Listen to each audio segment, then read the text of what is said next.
Agar penerbangan berhasil dikendalikan, Wright bersaudara harus mengendalikan pesawat mereka dalam 3 sumbu: pitch, roll, dan yaw.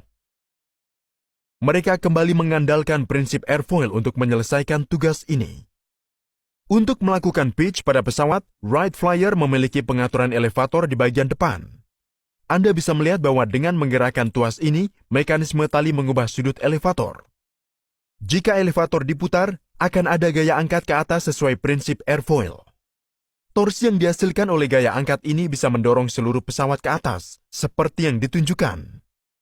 Untuk mendorong hidung pesawat ke bawah, mereka hanya perlu melakukan hal yang sebaliknya. Di pesawat modern, elevator dipasang di bagian belakang. Untuk melakukan roll pesawat, Wilbur Wright punya ide bagus, sayap melengkung.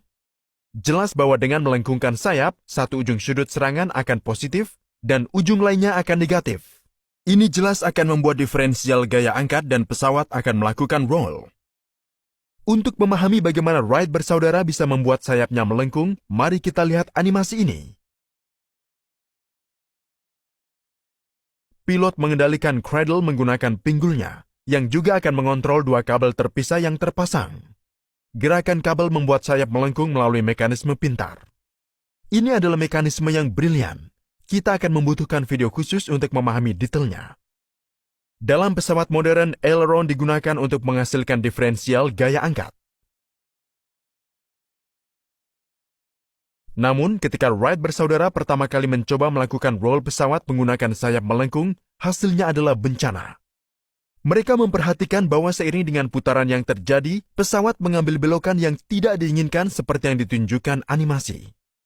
Mereka menyebutnya masalah pembalikan kemudi. Fenomena ini sekarang disebut dengan adverse yaw. Fisika di balik adverse yaw kini sudah dipahami dengan baik. Aliran udara di atas daerah sayap sudut tinggi menghasilkan hambatan tinggi. Di ujung lain, gaya tariknya rendah. Perbedaan gaya tarik membuat pesawat melakukan yaw seperti yang ditunjukkan. Wright bersaudara mengatasi masalah ini dengan bantuan pengaturan kemudi. Jika pesawat melakukan yaw dengan cara ini, mereka memutar kemudi seperti yang ditunjukkan sedemikian rupa sehingga torsi yang dihasilkan oleh kemudi akan benar-benar membatalkan torsi adverse yaw. Wright bersaudara di sini membuat langkah cerdas lain. Karena kemudi harus dioperasikan setiap kali sayap melengkung, mereka kemudian menghubungkan kontrol kemudi dan pelengkungan sayap menjadi satu. Kedua gerakan ini secara bersamaan dioperasikan dari kontrol pinggul. Dengan menggunakan kontrol-kontrol ini secara efektif, maka Wright bersaudara bisa memberikan stabilitas yang dibutuhkan pesawat, melakukan pitch pesawat untuk naik atau turun, dan membuat putaran yang mulus dengan membelokkan pesawat. Sekarang, kembali ke pertanyaan menarik yang diajukan di tengah video. Mengapa Wright bersaudara menggunakan arah rotasi yang berlawanan pada baling-balingnya? Ini dilakukan untuk membatalkan efek giroskop dari roda yang berputar. Setiap objek yang berputar memiliki momentum sudut. Anggaplah Wright bersaudara mendesain pesawat dengan baling-baling yang berputar ke arah yang sama. Sekarang pilot memutuskan untuk melakukan pitch pesawat dengan menurunkan elevator. Turunnya elevator jelas akan menghasilkan torsi seperti yang ditunjukkan. Namun, pesawat tidak akan melakukan pitch ke atas seperti yang diharapkan karena momentum sudut baling-baling. Sebagai gantinya, pesawat akan membelok ke arah yang tidak terduga seperti yang ditunjukkan. Fenomena yang tak terduga dikenal sebagai presisi giroskopik.